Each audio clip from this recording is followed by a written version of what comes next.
The sound of splintering wood echoed through my house at 2 in the morning. 3 men in fake police uniforms stood in my destroyed doorway, holding a battering ram like they owned the place. Behind them, Corinne Mitchell watched from her car with a satisfied smirk, finally getting her revenge for months of failed harassment. What they did not know was that I had been expecting this moment for weeks. What they could not see in the darkness was Rex, my 175-pound German Shepherd, crouched silently behind the kitchen counter. His muscles were coiled like springs, waiting for my command. These criminals thought they were breaking into the home of a helpless victim. They had no idea they were about to face a former military police officer and his expertly trained protection dog. The next 60 seconds would destroy their lives forever. That was the moment I realized that sometimes justice comes with 4 legs and very sharp teeth. My name is David, and I thought I had found the perfect place to live quietly with my dog Rex. The suburban neighborhood seemed peaceful when I moved in 3 years ago. Rex is a 175-pound German Shepherd who served with me during my time as a military police officer. After we both retired from service, all we wanted was a calm life in a house with a big backyard. The trouble started 6 months ago when Corinne Mitchell became the HOA president. She was a woman in her 50s with short blonde hair and a permanent scowl. Corinne had made it her personal mission to control every detail of our neighborhood. She walked around with a clipboard, measuring grass heights and taking photos of any imperfection she could find. At first, her complaints seemed petty but manageable. She cited me for having the wrong color mailbox. Mine was black, but according to her interpretation of the HOA rules, it should have been brown. I painted it brown without argument. Then she said my grass was too long. I cut it shorter. Next, she claimed my garden stones were not the approved type. I replaced them with her suggested alternatives. Rex sensed my growing frustration during those early months. He would watch from the window as Corinne walked past our house, taking notes and photos. His ears would stand up alert, and a low growl would rumble in his chest. Dogs have incredible instincts about people, and Rex knew Corinne was trouble long before I fully understood what we were dealing with.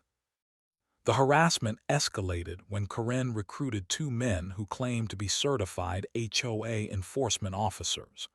They wore official-looking uniforms and carried badges that seemed real at first glance. Their names were Mark Stevens and Tony Rodriguez, and they drove around the neighborhood in a white SUV with official-looking decals. These fake officers started showing up at houses throughout our community, issuing citations for violations that did not exist in our actual HOA documents. They demanded immediate payment of fines that ranged from $50 to $500. Most of my neighbors were elderly or busy working families who did not have time to fight back. They just paid the fraudulent fines to avoid further harassment. I began documenting everything.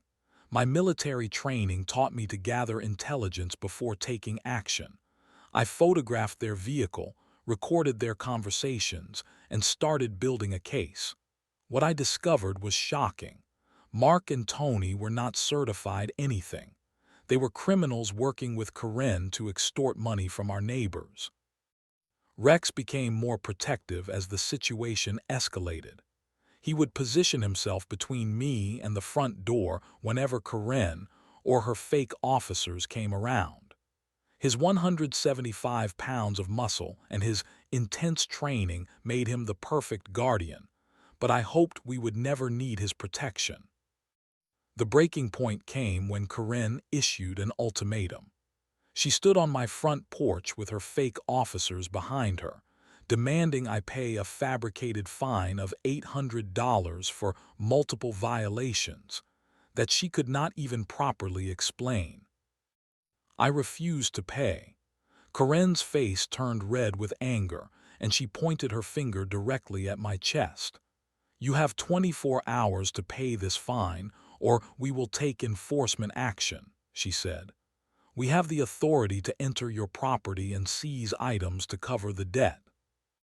I knew this was completely illegal, but I also knew that Corinne had connections with local politicians who might delay proper police response.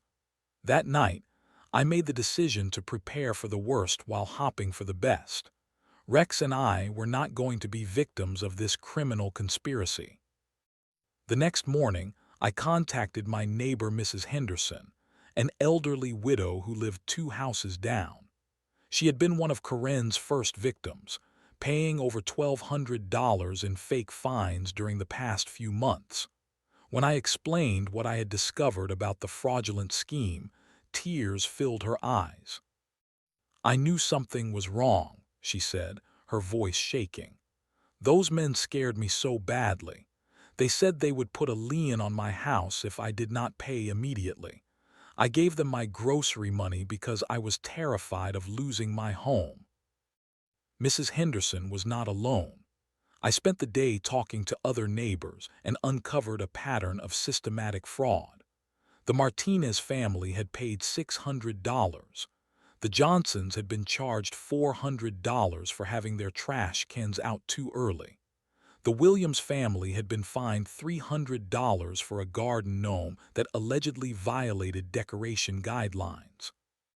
Corinne and her accomplices had stolen thousands of dollars from our community using fear and fake authority. Every story made my anger burn hotter, but I knew that emotional reactions would not solve this problem. I needed evidence and a plan. I drove to the police station that afternoon to report the criminal activity. The desk sergeant listened to my complaint but seemed uninterested in pursuing the matter. HOA disputes are civil matters, he said dismissively. You need to handle this through proper channels. I explained that this was not a civil dispute but criminal fraud involving impersonation of law enforcement officers. The sergeant just shrugged and handed me a form to fill out.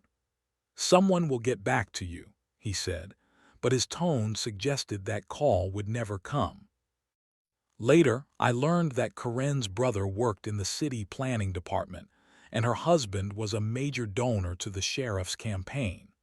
Her political connections explained why the police were reluctant to investigate her activities. The system that should have protected us was compromised by corruption and personal relationships. That evening, I decided to take matters into my own hands within legal boundaries. I installed security cameras around my property, positioning them to capture any illegal activity.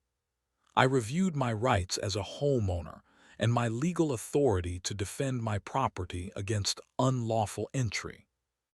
Rex seemed to understand that something significant was happening.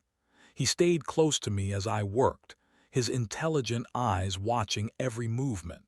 I explained the situation to him like I would brief a fellow soldier before a mission. These people are criminals, Rex. They might try to hurt us, but we are going to be ready. German shepherds are incredibly intelligent animals, and military working dogs receive training that most people cannot imagine. Rex understood commands in both English and German. He could detect threats, apprehend suspects, and protect his handler with lethal force if necessary. More importantly, he trusted me completely and would follow my orders without hesitation. The fake officers drove past my house several times that day, clearly conducting surveillance. They had no idea that my security system was recording their every move. They took photos of my property and made notes on clipboards, preparing for whatever Corinne had planned.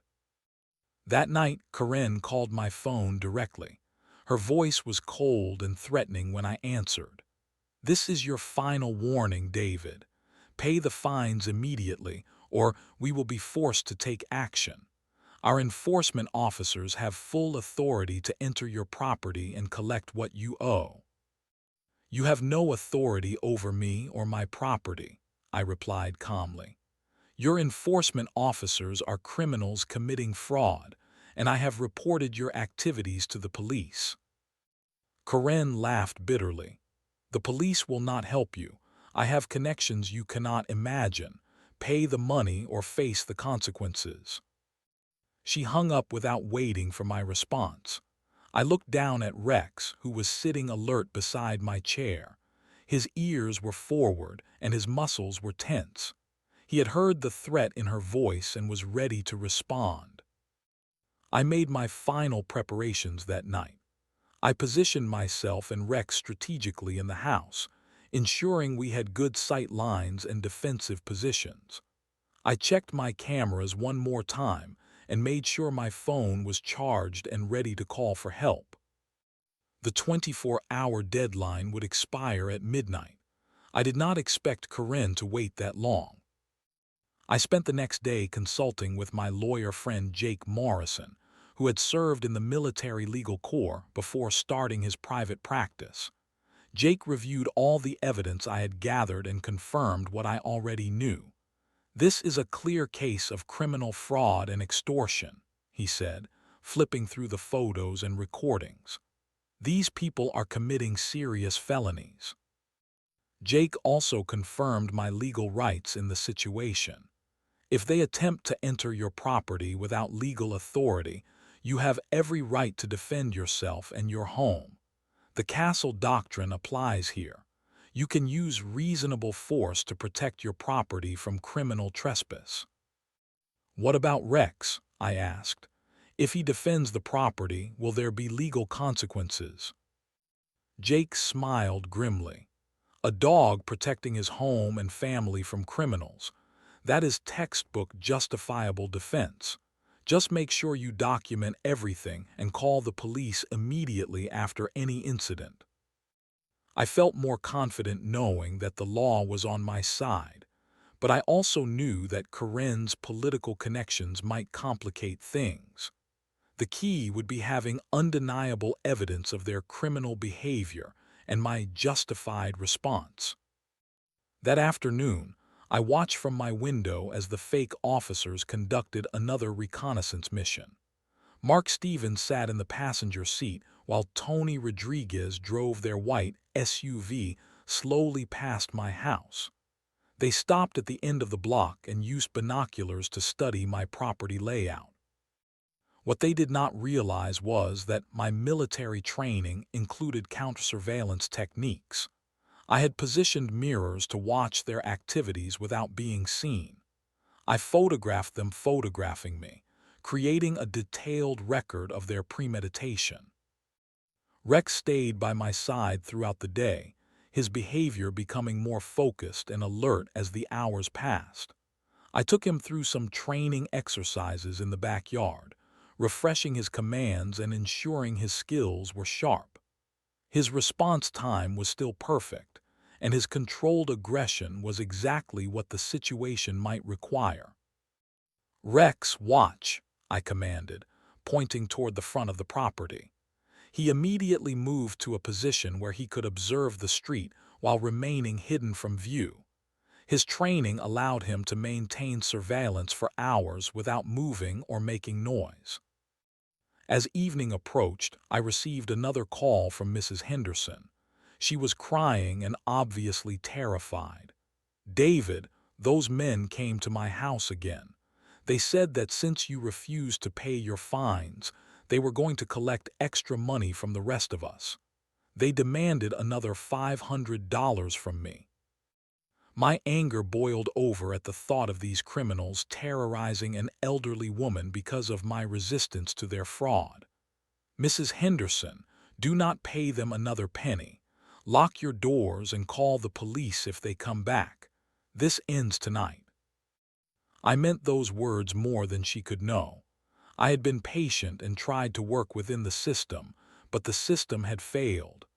These criminals were escalating their attacks on innocent people, and someone had to stop them. I called Jake one more time to confirm my understanding of the legal situation. "If they break into your home, you can defend it," he said firmly.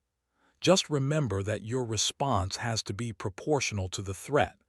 Document everything and call the police the moment it is safe to do so. As darkness fell, I made my final preparations.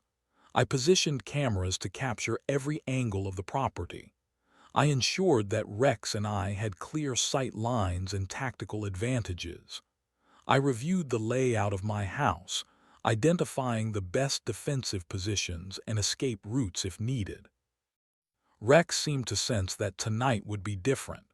He took his position behind the kitchen counter, where he could see the front door but remain hidden from anyone entering. His eyes never left the entrance, and his muscles stayed coiled and ready. I sat in my living room chair with my phone in hand, ready to call for help the moment these criminals crossed the line from harassment to breaking and entering. My security system was recording everything, and I was prepared to defend my home within the full boundaries of the law. The house was quiet except for the soft sound of Rex's breathing and the distant hum of the refrigerator.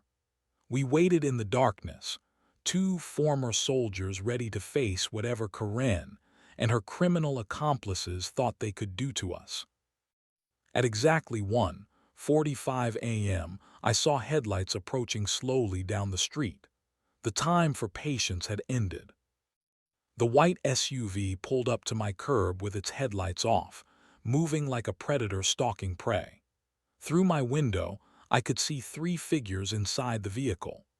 Karen sat in the back seat, directing her criminal accomplices like a general commanding troops.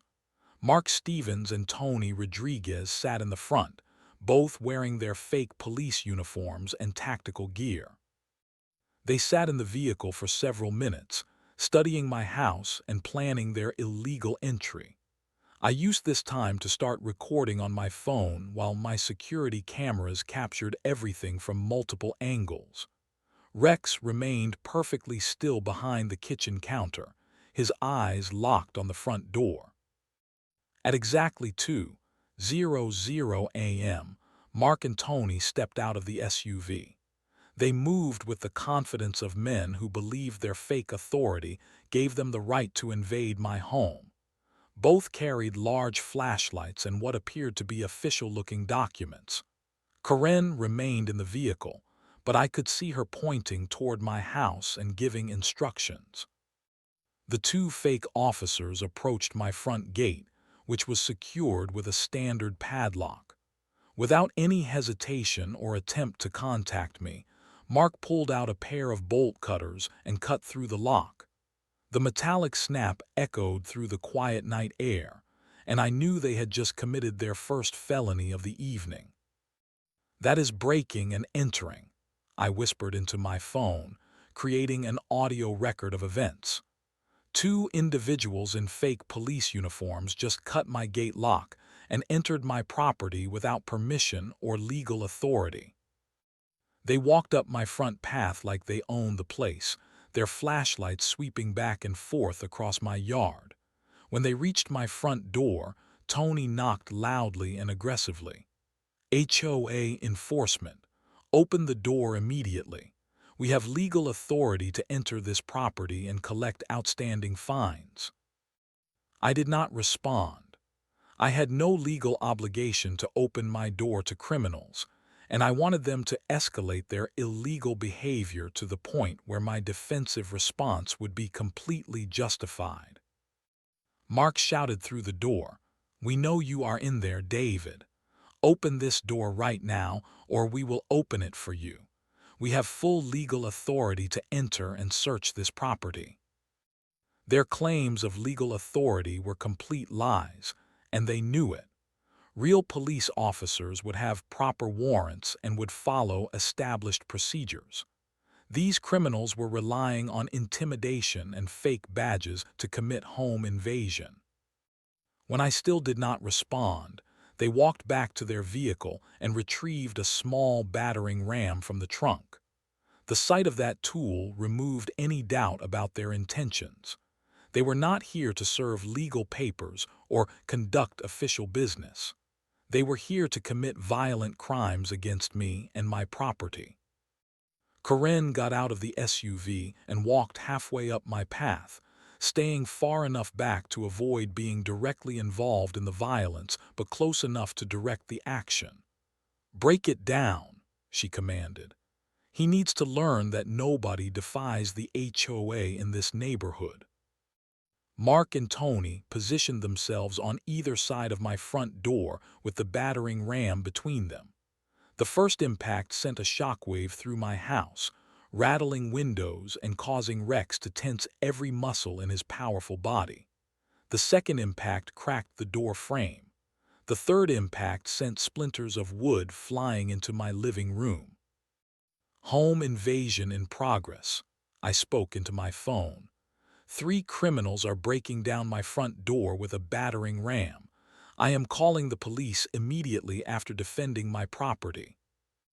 Rex never moved from his position, but I could see the controlled fury building in his eyes. Years of military training had taught him to wait for the command before unleashing his protective instincts. He trusted me to give that command at exactly the right moment. The fourth impact destroyed the door completely.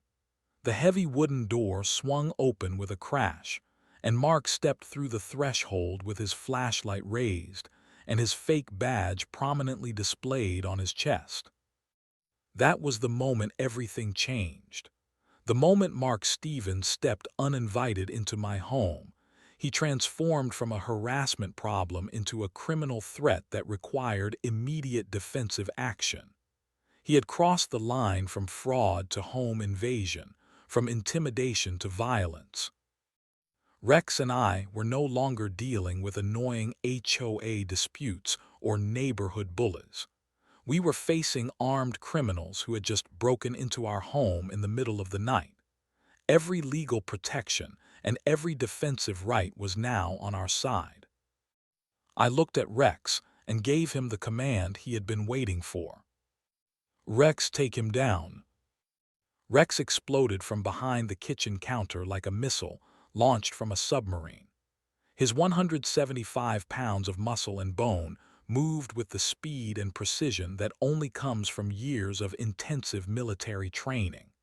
Mark Stevens had exactly 1 second to realize that his fake authority meant nothing to a dog, whose only loyalty was to his handler and his home. Mark's flashlight went flying as Rex slammed into his chest with the force of a small automobile. The impact knocked him backward through the doorway, and he hit the ground hard with Rex's powerful jaws locked around his right arm. His fake badge scattered across my front porch, and his confident demeanor disappeared in an instant of pure terror. "Get it off me," Mark screamed, his voice cracking with panic. "Call it off, call it off." I stepped into the doorway with my phone in hand, recording everything while maintaining complete control of the situation. "Rex, hold," I commanded, and my dog immediately stopped biting while keeping Mark pinned to the ground. "You are trespassing on my property and have committed home invasion. Do not move." Tony Rodriguez had been directly behind Mark, but when he saw his partner taken down by what must have seemed like a monster appearing from nowhere, his first instinct was to run. He turned and started sprinting toward the street, abandoning his partner and his criminal mission. "Rex, stop him," I commanded, pointing toward the fleeing fake officer. Rex released Mark and bounded after Tony with incredible speed. German Shepherds can run up to 30 miles per hour, and Tony Rodriguez was not in the kind of shape required to outrun a military working dog. Rex caught him before he reached the sidewalk, knocking him face first into my front lawn and pinning him there with professional efficiency.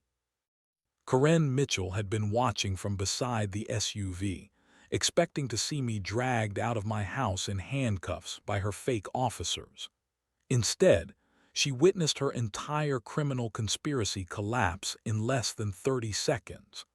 Both of her accomplices were on the ground, controlled by a dog she had not even known existed. I walked down my front path with my phone recording everything, maintaining complete control of the situation while documenting every detail for legal purposes. Karen Mitchell, you are also trespassing on my property and are complicit in this home invasion. I am calling the police immediately. Karen's face went white with fear as she realized the magnitude of her mistake. Those men told me they had legal authority, she stammered. I did not know they were going to break down your door. You directed them to break down my door, I replied calmly. I have everything recorded. You orchestrated this entire criminal conspiracy. Mark was trying to sit up, holding his arm where Rex had grabbed him. The bite had not broken the skin seriously, but the psychological impact was devastating. That animal is vicious, he gasped. You cannot let a dog attack people like that. I looked down at him with disgust. That dog is a trained protection animal defending his home from criminals. You broke into my house with a battering ram in the middle of the night. Rex responded exactly as he was trained to respond to home invaders. Tony was still face down on my lawn with Rex standing over him, ready to re-engage if the criminal tried to move. Please call him off, Tony pleaded. I cannot breathe properly. You can breathe fine, I said. Do not move and Rex will not hurt you. The police are on their way. I dialed 911 while keeping my phone's video recording running. This is David Chen at 1247 Oak Street. I have 3 criminals who broke into my home and are now detained on my property. I need police and ambulance response immediately. The 911 operator asked if anyone was injured, and I reported that the criminals had minor injuries from being apprehended by my protection dog. I explained that I had video evidence of the home invasion and that the suspects were secured and waiting for police arrival. Within minutes, I could hear sirens approaching from multiple directions. Red and blue lights began flashing through the neighborhood as several police cars converged on my street. Real police officers were finally responding to the criminal activity that had been terrorizing our neighborhood for months. Rex maintained his position over Tony while keeping an eye on Mark, who was still sitting on my porch holding his arm. Both fake officers had lost all their arrogance and authority. They looked like exactly what they were, small-time criminals who had made the mistake of targeting the wrong victim. Karen remained beside her SUV, probably calculating how much trouble she was in and whether her political connections could save her from the consequences of her actions. She was about to learn that home invasion and criminal conspiracy were serious felonies that even her brother's job could not make disappear. The first police car pulled up to my curb, and 2 real officers stepped out with their hands near their weapons. They could see the broken door, the 2 men on the ground, and the large German shepherd maintaining control of the situation. "Sir, we need you to secure your dog immediately," the lead officer called out. "Rex, come," I commanded, and my dog immediately left Tony and came to my side. "Sit, stay." Rex sat down beside me, alert but calm, watching the police officers with intelligent eyes. His job was done perfectly, and now it was time for the real authorities to take over. The lead police officer was Sergeant Williams, a veteran cop who immediately recognized the difference between real law enforcement and the criminal circus that had been operating in our neighborhood. He looked at the broken door, the fake badges scattered on my porch, and the 2 men in pseudo-police uniforms, and his expression grew serious. "What exactly happened here?" Sergeant Williams asked, pulling out his notebook. I handed him my phone, which contained video evidence of the entire incident. "These 3 individuals have been running a criminal extortion scheme in our neighborhood, impersonating law enforcement officers and stealing money from residents.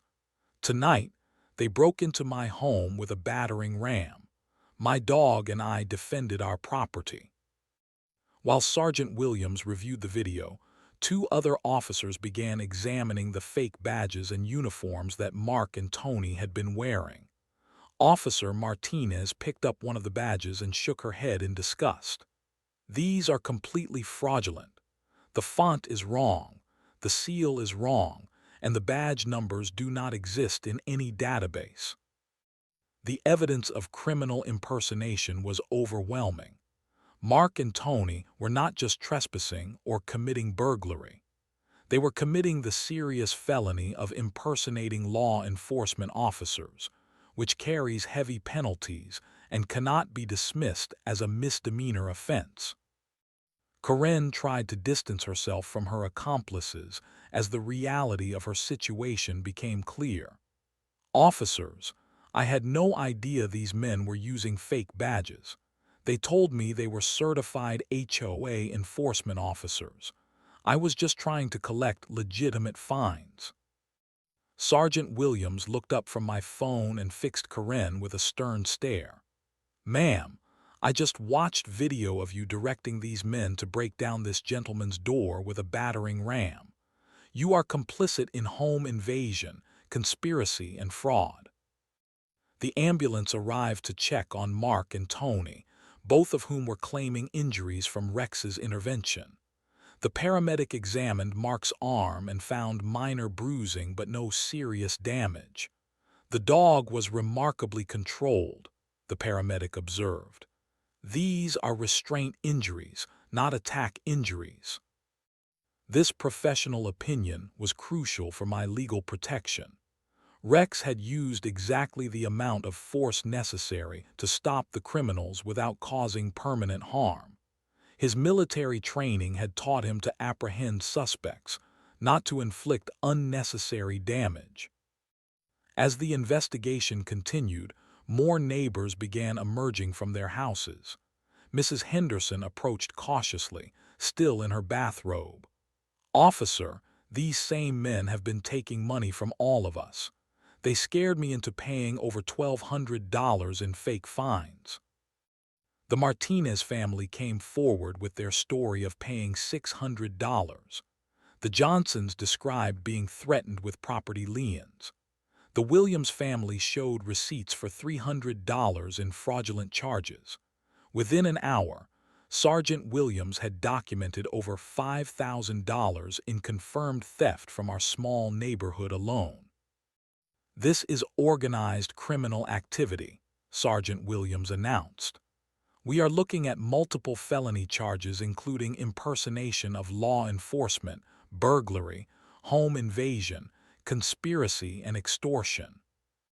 Karen's political connections could not help her now. The evidence was too clear, the crimes too serious, and the victims too numerous. Her brother's job in city planning and her husband's campaign donations were meaningless when faced with video evidence of her directing a home invasion. Mark Stevens and Tony Rodriguez were arrested and charged with multiple felonies. Their fake uniforms and badges were seized as evidence, and their criminal backgrounds were quickly discovered. Mark had prior convictions for fraud, and Tony had been arrested for impersonating a security guard in another state. Karen Mitchell was arrested at the scene and charged with conspiracy, extortion, and complicity in home invasion. As the handcuffs clicked around her wrists, she looked at me with hatred and disbelief. She had expected to break me with her criminal scheme, but instead, she had destroyed herself. The fake HOA enforcement SUV was impounded and searched, revealing more fake badges, fraudulent documents, and evidence of their criminal activities throughout the region. Mark and Tony had been running similar scams in multiple neighborhoods, targeting elderly residents and busy families who were unlikely to fight back. Rex received praise from all the responding officers, who recognized his professional training and controlled response to the criminal threat. "That dog probably saved lives tonight," Officer Martinez observed. These criminals were escalating their violence, and someone was going to get seriously hurt. The local news arrived as the criminals were being loaded into police cars. The reporter interviewed several neighbors about the fraud scheme and the dramatic end to months of harassment. Mrs. Henderson spoke tearfully about how grateful she was that someone had finally stopped the criminals who had been terrorizing the neighborhood. As dawn broke over our street, I stood on my damaged porch with Rex beside me, watching the last police car drive away with Corinne in the back seat. The broken door would need to be repaired, but the criminal conspiracy that had plagued our neighborhood was finally destroyed. Rex looked up at me with intelligent eyes, and I scratched behind his ears. "Good boy, Rex, good boy." Justice had been served, and our community was finally safe. The weeks following the arrests brought a cascade of revelation that exposed the full scope of Corinne's criminal enterprise. The police investigation uncovered bank accounts containing over $50,000 in fraudulent fines collected from multiple neighborhoods across 3 counties. Mark Stevens and Tony Rodriguez had been operating their fake enforcement scheme for over 2 years, targeting communities with elderly residents and absentee landlords. Corinne Mitchell's political connections crumbled as quickly as her criminal conspiracy. Her brother was forced to resign from the city planning department when investigators discovered he had provided her with confidential information about property owners and HOA regulations. Her husband's campaign donations could not protect him from association with organized crime, and his business reputation was destroyed by the scandal. The fake enforcement officers faced serious federal charges when the FBI became involved in the investigation. Impersonating law enforcement officers across state lines elevated their crimes to federal jurisdiction, and both men were looking at significant prison time. Mark Stevens eventually pleaded guilty and received a 7-year sentence. Tony Rodriguez went to trial and received 10 years. Corinne's trial became a sensation in our community. The prosecution presented overwhelming evidence of her leadership role in the criminal conspiracy, including my video recordings and testimony from dozens of victims. Her defense attorney tried to argue that she was manipulated by the fake officers, but the evidence clearly showed her directing their criminal activities. The moment that sealed her fate came when the prosecutor played my recording of her final phone call, where she had threatened me with enforcement action and bragged about her political connections. The jury deliberated for less than 4 hours before returning guilty verdicts on all charges. Corinne Mitchell was sentenced to 12 years in federal prison for conspiracy, extortion, and racketeering. She was also ordered to pay full restitution to all victims, which forced her to sell her house and liquidate her assets. The woman who had once terrorized our neighborhood with fake authority was now facing more than a decade behind bars. The civil lawsuits began almost immediately after the criminal convictions. Every neighbor who had paid fraudulent fines filed claims against Corinne's estate and the fake enforcement company. Mrs. Henderson recovered her stolen $1,200 plus damages. The Martinez family, the Johnsons, and dozens of other families received compensation for their losses and emotional distress. Rex became a neighborhood celebrity after the story made national news. Dog training organizations invited me to speak about protection animals and home defense. Rex received a commendation from the local police department for his role in stopping the criminal conspiracy. Children in the neighborhood would wave at him during our walks, and their parents would smile and thank me for protecting the community. The HOA underwent complete restructuring after Corinne's arrest. The remaining board members resigned in embarrassment, and new elections were held with transparent procedures and oversight. I was approached by several neighbors who asked me to run for the board position, and after careful consideration, I decided to accept the nomination. Running for HOA president was not something I had ever planned to do, but the experience with Karen had shown me the importance of responsible leadership in community organizations. Rex and I attended every campaign event, and my platform focused on transparency, accountability, and protecting homeowner rights. The election was held 3 months after Karen's sentencing, and I won by a landslide margin. My first act as president was to establish a homeowner bill of rights that protected residents from harassment and required proper legal procedures for any enforcement actions. We also implemented financial oversight procedures to prevent fraud and embezzlement. The new HOA focused on community building rather than harassment. We organized neighborhood barbecues, established a community garden, and created a neighborhood watch program that actually helped families instead of terrorizing them.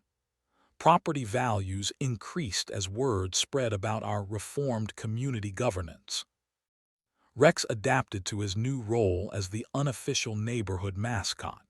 He attended HOA meetings, where he would lie quietly beside my chair while we discussed community issues. His presence served as a reminder that our neighborhood was protected by someone who would not tolerate criminal behavior or abuse of authority. 1 year after the arrests, Mrs. Henderson approached me during a community event with tears in her eyes. "David, I cannot thank you enough for what you did. Before you stopped those criminals, I was afraid to leave my house. Now I feel safe and part of a real community again." Her words reminded me why the confrontation had been necessary. Karen and her accomplices had not just stolen money from our neighbors. They had stolen their sense of security and community belonging. By standing up to the criminals and their fake authority, Rex and I had helped restore something precious that goes beyond dollars and cents. The broken front door had been repaired within days of the incident, but I kept the old doorframe as a reminder of that night. It serves as a symbol of the line between criminal behavior and legitimate defense, between fake authority and real justice. As I write this story, Karen is serving her sentence in federal prison, and Mark and Tony are also behind bars where they belong. Our neighborhood has become a model for responsible HOA governance and community cooperation. Rex and I enjoy our peaceful home, knowing that we protected not just ourselves, but every family in our community. Sometimes people ask me if I regret getting involved in the situation, or if I wish I had just paid the fake fines to avoid the confrontation. My answer is always the same. When criminals target innocent people with fake authority and systematic harassment, someone has to stand up and say no. Someone has to draw the line between acceptable behavior and criminal activity. Rex and I were prepared for that moment when it came. We had the training, the evidence, and the legal authority to defend our home and our community. The criminals chose to escalate their harassment into home invasion, and they faced the consequences of that choice. Our quiet suburban neighborhood is now genuinely peaceful, protected by real authority and governed by people who respect the rights of homeowners. Rex still patrols our backyard and watches over our community, but now he does so as a protector rather than a defender under siege. Justice was served, the community was saved, and sometimes that is exactly how these stories should end.